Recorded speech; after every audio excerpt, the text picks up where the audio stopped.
निखिल जी, जदयू ने आप पर भरोसा किया है मधेपुरा सदर की सीट के लिए।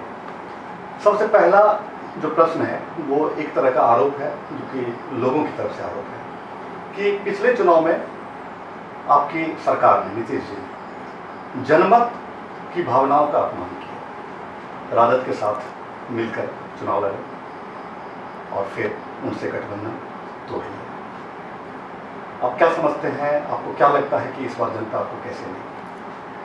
देखिए, निश्चित रूप से हमारा गठबंधन 2015 में जो राजद के साथ था और हम चुनाव में साथ भी गए, और चुनाव में साथ गए तो अपने मैनिफेस्टो के आधार पे गए। जो 7 निश्चय और शराबबंदी हमने जो तय किया था उसको लेकर जनता के बीच गए भी, जनता ने प्यार भी दिया और चेहरे के तौर पे पहले से ही स्थापित था कि मुख्यमंत्री के तौर पे नीतीश कुमार जी को ही चुना जाएगा। तो एक तो जो चेहरा था, जिनको लेके हम चुनाव के दरमियान लोगों तक गए, तो लोगों ने निश्चित रूप से वोट नीतीश कुमार जी के प्रति जो उनका एक छवि बना हुआ है, जो वो कार्य करते हैं, कार्यशैली को देखते हुए लोगों ने दिया।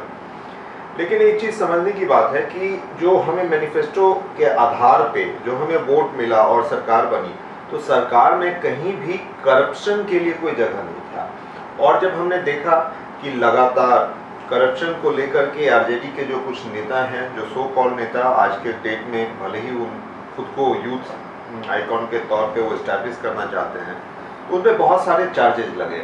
फिर भी ये बातें आई कि आप पे जो चार्जेस लगे हैं उसको आप स्पष्ट कर दीजिए, आप पब्लिक में आकर के क्लियरफाई कर दीजिए। लेकिन उन पे जितने आरोप लगे उनको क्लियरफाई नहीं किया गया, या जो स्थिति परिस्थिति उनकी होगी जैसी भी, तो वो ऐसा नहीं कर पाए। तो निश्चित रूप से एक मुख्यमंत्री नीतीश कुमार जी के तौर पे भी कहें या हमारे दल के भी जो जितने नेतागण हैं, तो करप्शन को साइडलाइन करके ही हम लोग चलते हैं। और ऐसी स्थिति आई कि हम वहाँ से अलग हुए और फिर से बीजेपी हमारे पहले से ही काफ़ी 17-18 सालों से सहयोगी रहा है। भले ही 1-2 साल के लिए हमारे रिश्ते में कुछ खटास आए, उसके कारण हमें महागठबंधन करना पड़ा, राजद के साथ जाना पड़ा, लेकिन हम वापस फिर से बीजेपी के साथ आए। एनडीए अलायंस के रूप में हमने फिर से काम शुरू की और निश्चित रूप से ये पहला मौका रहा जब केंद्र और राज्य दोनों में हम साथ हैं।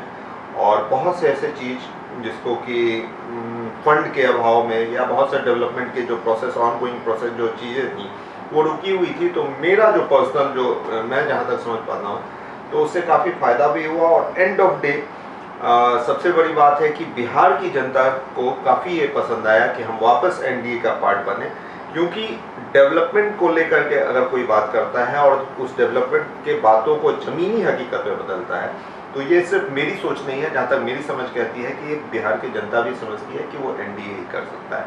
तो और एक चीज़ और मैं जोड़ूंगा, और ये राजनीति में इस तरह के सवाल अगर हमसे पूछे जाएंगे तो इस देश में कौन सी पार्टी ऐसी है जो कभी एक गठबंधन में रही है? निश्चित रूप से अलग अलग गठबंधन में। या एक सीधा सवाल राजद के लोग अगर हमसे ये पूछेंगे तो हम भी ये पूछ सकते हैं कि राबड़ी देवी जी कैसी बनी? वो भी कांग्रेस के खिलाफ, वो उनको मैंडेट मिला, सेम इसी प्रोसेस के तहत वो जाके कांग्रेस के साथ अलायंस करके उन्होंने हमें दरकिनार करके वो सीएम बन गई थी। नहीं तो तब तो ये तो माना जा सकता है ना कि आपका गठबंधन जो है कुछ अलग नहीं है जैसे बाकी गठबंधन है। नहीं तो जैसे उनकी पॉलिसी है एक दूसरे से कहीं टूट करके दूसरे से जुड़ जाना है, फिर टूट जाना, उसी तरह आपका भी गठबंधन है। नहीं, ये कहने के लिए कोई कह दे तो अलग बात है, लेकिन हमारा मुद्दा था टूटने का करप्शन। अगर हम लगातार देख रहे हैं कि हमारे जो अलायंस पार्टनर हैं वो लगातार करप्शन में कहिए कि करप्शन चार्जेस को ना क्लियरफाई कर पा रहे हैं और ना रुक रहे हैं कहीं ना कहीं। आप देखें कि इतने सारे प्रॉपर्टीज़ को डिस्क्लोज किया गया, कोर्ट में केसेस हैं, सीबीआई जांच कर रही है, बहुत से केसेस को प्रूव कर दिया गया है, वो बेल पे भी हैं। तो निश्चित रूप से कोई ऐसे ही यूं ही वो चार्जेस लगे नहीं थे। तो निश्चित रूप से अगर वहाँ पे अगर हम कोई बोल्ड स्टेटमेंट नहीं लेते या बोल्ड स्टेप नहीं लेते तो लोगों को लगता है कि एक जो हमारी छवि है कि हम करप्शन को साइडलाइन करके चलते हैं पॉलिटिक्स में रहते हुए भी, जो कि अपने आप में बड़ी बात है आज के डेट में, तो अगर वहाँ कॉम्प्रोमाइज़ करते तो एक जो छवि है हमारे नेता की, हमारे दल की, तो वो हम खो देते। तो मैं पर्सनली भी मानता हूँ कि that was the right step और सही समय पे वो लिया हुआ एक बड़ा स्टेप था। और आज के डेट में मुझे लगता है कि बिहार की जनता उन तमाम चीज़ों को भूल करके फिर से खुश है कि हम सब एनडीए के तहत काम कर रहे हैं और बिहार के लिए काम कर रहे हैं। अच्छा, मधेपुरा सीट की अगर बात करें यहाँ, तो चुनावी दंगल यहाँ कुछ दूसरे ढंग का दिख रहा है। जैसे यहाँ कई चर्चित लोग, और ख़ास करके इससे पहले 10 साल से विधायक हैं प्रोफेसर चंद्रशेखर, उसके अलावे पप्पू यादव जन अधिकार पार्टी पहले सांसद भी रह चुके हैं, फिर एक लोजपा प्रत्याशी हैं साकार यादव। तो इनके बीच में, मैं तो मान रहा हूँ कि दिग्गजों के बीच में आप अपने को कहाँ पाते हैं? कैसे आप इसमें रणनीति बनाएंगे और कैसे उनका वोट बैंक जो है, जो पहले से बना हुआ है, उसमें कैसे आप? देखिए, निश्चित रूप से अगर मधेपुरा की बात की जाए तो राइट फ्रॉम बिगनिंग, जब से चुनावी राजनीति की बिहार में शुरुआत हुई है, तो मधेपुरा को काफ़ी पॉलिटिकल प्लेस माना जाता है। और आप देखेंगे भी बड़े से बड़े दिग्गज यहाँ से चुनाव लड़े भी, जीते भी, और देश में भी उन्होंने अपना रिप्रेजेंटेशन दिया। और निश्चित रूप से एक पॉलिटिकल प्लेस होने के कारण बहुत से अलग अलग पार्टी से दिग्गज आएंगे ही, ये स्वाभाविक मैं मानता हूँ। मधेपुरा के संदर्भ में अगर ये बात आएगी तो मैं स्वाभाविक मानता हूँ कि ऐसे कैंडिडेट्स मधेपुरा में दिखेंगे, क्योंकि पॉलिटिकल प्लेस से ही कोई ना कोई लीडर पैदा होता है। और निश्चित रूप से यहाँ से पप्पू जी लड़ रहे हैं, साकार जी हैं, वो भी यंग हैं, एनर्जेटिक हैं, पहले भी एक बार चुनाव लड़ चुके हैं। और शेखर जी निश्चित रूप से पिछले 10 साल से वो विधायक हैं, मंत्री भी रहे हैं। तो अपने अपने मुद्दे पे हम सभी चुनाव लड़ रहे हैं। हमारा मुद्दा जो है, हमारा नेचुरली, क्योंकि मैं गवर्नमेंट का पार्ट हूँ, जो जेडीयू, बीजेपी, हम पार्टी, वीआईपी, ये 4 दल मिलकर एनडीए के तहत हम चुनाव में जा रहे हैं। तो निश्चित रूप से जब मैं एनडीए के प्रत्याशी के तौर पे हूँ, तो गवर्नमेंट के जितने कार्य हुए हैं तो वो तो एक मेरे साथ जुड़ा हुआ है ही, कि क्या हमने किया है, उस चीज़ को लेके जरूर जा रहा हूँ। बाकी जो स्थानीय मुद्दे हैं उसको लेके भी चर्चा होगी। और इंडिविजुअली अगर मेरी बात की जाए तो मुझे लगता है कि मैं खुद भी अनुभव करता हूँ कि काफ़ी सालों बाद, या यूँ कहें कि मधेपुरा के इतिहास में तो शायद ही मेरे जैसे यंग फेस को मौका मिला होगा। तो मुझे लगता है कि एक ऐसा यंग फेस जिसे मौका मिला है, तो उसको लेके जो मैं इतने दिन से घूम रहा हूँ, उससे समझ में आता है कि यूथ भी खुश है काफ़ी। एक नया चेहरा, एक नया लड़का, और कुछ नई सोच के साथ शायद कुछ करेगा, इसलिए मुझे काफ़ी सपोर्ट मिल रहा है। तो बाकी मैं पप्पू जी हों या शेखर जी हों या साकार जी हों, मैं इसकी बात भी नहीं करता। मैं अपनी बात करता हूँ कि मैं क्या करना चाहता हूँ, मेरी पार्टी क्या करना चाहती है, मेरी सरकार क्या करती है। अच्छा, मधेपुरा विधानसभा क्षेत्र कहिए या फिर मधेपुरा शहर का जो इलाका है, समस्याओं का अंबार दिखता है। न सड़कें अच्छी हैं, न सफाई की कोई व्यवस्था है, जगह जगह नाले टूटे हुए हैं। और तो इसमें क्या आपके सरकार की कोई भूमिका नहीं थी इसमें, कि इसमें सुधार लाया जाता? नहीं, देखिए, निश्चित रूप से जब गवर्नमेंट होती है, कोई भी गवर्नमेंट अगर है, तो वो जिम्मेदारी तो उसकी बनती है। लेकिन जो प्रोसेस है, मान लीजिए कि अगर पंचायत लेवल से आप जाएं तो मुखिया, वहाँ के रिप्रेजेंटेटिव होते हैं, वो चीज़ों को देखते हैं, संभालते हैं।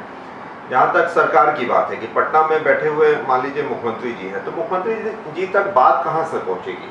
जो यहाँ के स्थानीय जो विधायक होंगे वो विधानसभा में जाकर के बात रखेंगे, जो यहाँ के इश्यूज हैं उसको लेकर के फाइल, जहाँ अलग अलग डिपार्टमेंट में फाइल, समस्याओं को आप, यहाँ की समस्याओं को आप विधायक जी की तरफ ले जा रहे हैं? नहीं, निश्चित रूप से वो मुझे ले जाने की जरूरत नहीं है। 10 साल से उन्हें, शेखर जी को मौका मिला हुआ है, और जो भी समस्याएं हैं उसको लेके अगर वो गंभीर रहते हैं तो इससे कोई फर्क नहीं पड़ता है कि वो सरकार के पार्ट हैं, अंग हैं, आरजेडी से हैं, जेडीयू से हैं, बीजेपी से। विधायक होता है, 3-3.5 लाख लोगों का रिप्रेजेंटेटिव होता है, और काफ़ी मजबूत स्थिति में एक विधायक होता है। तो अगर वो बात अपनी ईमानदारी से, और तमाम वो मुद्दे जो आप चाहे सड़क की बात की जाए या फिर नालों की बात की जाए, जो गंदगी है, फैक्ट है कि है, उसे डिनाई नहीं किया जा सकता, लेकिन वो उन फाइलों के पीछे अगर वो गंभीरता से लगते, उन विभागों में अपनी बात को कहते, विधानसभा में बातों को पहुंचाते, उसके तहत तमाम इश्यूज को उठाते, तो मुझे लगता है ये समस्या बहुत हद तक कम होता है। लेकिन निश्चित रूप से 10 साल में उनका क्या कार्यकाल रहा है उसको लेके मैं बहुत कुछ नहीं कहूँगा। जब पब्लिक के बीच लोग जाते हैं या ये विधायक जी जा रहे हैं तो उनको खुद पता चल रहा होगा कि उनकी क्या स्थिति है। बाकी जनता मालिक है, आगे जो होगा 10 तारीख को देखेंगे। और लोगों का ये भी कहना है कि जो वो किसी चीज़ की जिम्मेवारी दूसरे पर थोपते हैं, फिर वो जो है पहले पर थोपते हैं, तो इस तरह लोगों का काम फिर हो नहीं पाता है कहीं। लोग इसी तरह जनता त्रस्त है इस इलाके में भी। मैं एक छोटा सा एग्जांपल दूंगा। मुझे लगता है ये 6-7 साल पहले की बात है, मैंने टीवी में ही देखा था, और ईटीवी उस समय जो न्यूज़ 18 है वो ईटीवी कहलाता था। तो हमारे स्थानीय विधायक जी सर्किट हाउस में रुके हुए थे और वहाँ से उन्होंने स्टेटमेंट दिया कि मैं सरकार के अंग नहीं हूँ, मैं राजद का विधायक हूँ, इसलिए सर्किट हाउस में मेरे लिए जनरेटर भी नहीं चलाया जाता, तेल भी नहीं दी जाती। अब बताइए कोई एक विधायक इतना कमज़ोर हो सकता है क्या? सर्किट हाउस हो या कोई भी सुविधा हो, चाहे वो किसी भी दल के विधायक हो, सबको एक समान मिलता है। तो इस तरह से पल्ला झाड़ लेना कि मैं सरकार के अंग नहीं हूँ या सरकार में जो पार्टी है उसके साथ नहीं हूँ, मैं विपक्ष के पार्टी में हूँ और मेरी कोई भूमिका नहीं है या मुझसे कुछ होता नहीं, तो मेरा स्पष्ट है कि अगर आपसे कुछ होता नहीं है तो आप रिजाइन दे दें और फिर जाके दूसरे को मौका दें। निश्चित रूप से अगर आपको लोगों ने विधायक बनाया है तो यहाँ के स्थानीय समस्याओं को भी आपको देखना होगा। आज अगर मुझे ही मौका मिला, अगर मिलेगा, मान लीजिए मिलता है, तो मेरी ये दायित्व होगी कि यहाँ के तमाम मुद्दे को मैं उठाऊं, यहाँ के छोटे छोटे समस्याओं को लेकर के मैं उससे कैसे उस समस्या का समाधान निकले, इसको लेकर के चिंतित रहूं, गंभीरता से बातें रखूं। और मैं अगर ये कहने लगूं कि नहीं हमसे नहीं हो सकता, मैं फलना पार्टी से, अच्छा ठीक है, यदि आपको जनता इस पर मौका देती है तो आपकी प्राथमिकताएं क्या होंगी, कौन सी क्या? मतलब मधेपुरा विधानसभा क्षेत्र के परिप्रेक्ष्य में ये बात आप बताइए कि क्या क्या। देखिए, नो डाउट एक तो जो अपना एनडीए का जो मैनिफेस्टो है वो तो होगा ही, उसके अलावा जो इश्यूज हैं, जैसे हमने बात किया कि जो सड़क की बात है, कुछ सड़क की स्थिति अच्छी नहीं है, वो फैक्ट है। नालों को लेके मेरा भी घर जहाँ है वहाँ मैं ऐसी स्थिति में हूँ कि अक्सर मैं परेशान रहता हूँ, वहाँ पानी का जल जमाव की समस्या है। और दूसरी बात जो मुझे लगता है, एक यूथ होने के नाते भी मैं सोचता हूँ, समझता हूँ कि जो यूथ का एक मैं रुझान देखता हूँ कि राजनीति से बिल्कुल ही राजनीति को दूसरे हिसाब से लेके चलते हैं। तो मेरी ये सोच है कि वैसे तमाम पॉजिटिव सोच वाले यूथ जो कि डेवलपमेंट को लेके बात कर रहे हों या मधेपुरा के जो लोकल इशूज़ पे बात कर रहे हों, वैसे लोगों की एक टीम बने जो कि पॉजिटिव बात करें, मधेपुरा को डेवलप कैसे किया जाए उसको लेकर के बात करें। वैसे लोगों से मैं ज़रूर जुड़ना चाहूँगा और मैं चाहूँगा कि ऐसे यूथ आगे आएँ और एक टीम बने और स्थानीय मुद्दे को लेकर के हम आगे आएँ। यूनिवर्सिटी को भी लेकर के जो चीज़ मैं देखता हूँ, क्योंकि मैं जहाँ से पढ़ा लिखा हूँ, बड़ा ही एकदम टाइमली सब कुछ हुआ करता था।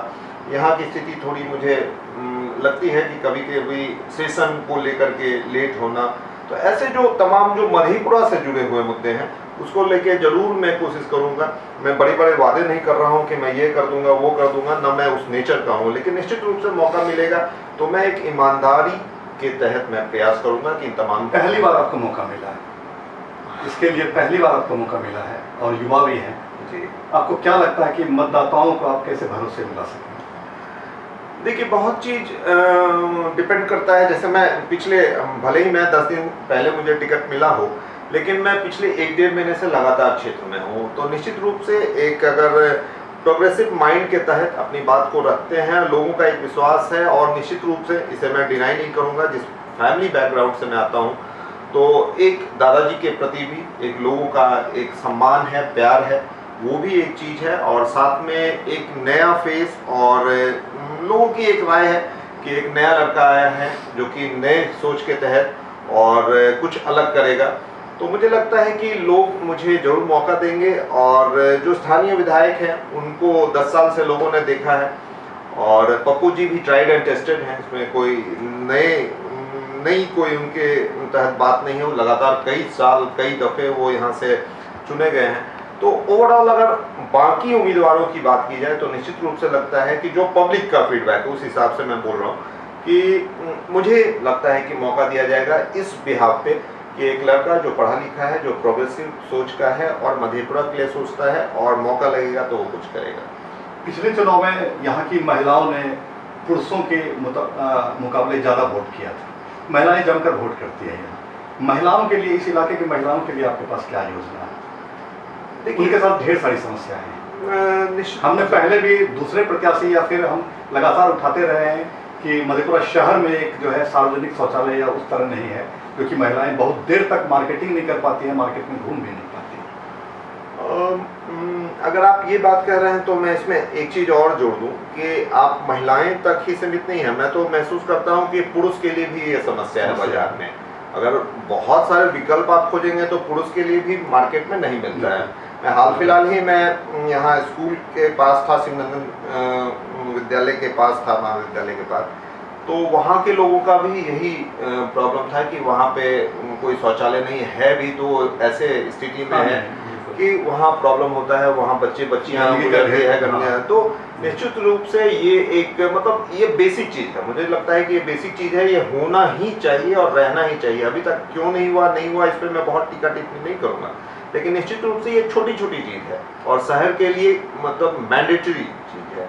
इसको लेके कूड़ा को लेके भी मैं देखता हूँ कि जो गंदगी बिल्कुल नगर परिषद जो है अपने काम में कहीं से सफल नहीं है, ये बात हर कोई यहाँ माने। तो थोड़ा ऑर्गेनाइज, क्योंकि हमारा कोई मधेपुरा शहर कोई बहुत लंबा चौड़ा नहीं है, छोटा है, तो उसे अगर थोड़ा ऑर्गेनाइज वे में और थोड़ा उस पर ध्यान दिया जाए तो मुझे लगता है साफ सफाई और जितनी दिक्कत है बहुत छोटी बात है। मुझे लगता है कि कोई बहुत बड़ा इसमें कोई फंड की जरूरत नहीं है। फंड ऑलरेडी सब कुछ में आता है, अलग अलग डिपार्टमेंट के तहत आता है, नगर विकास के तहत आता है, खुद इनका अपना फंड है।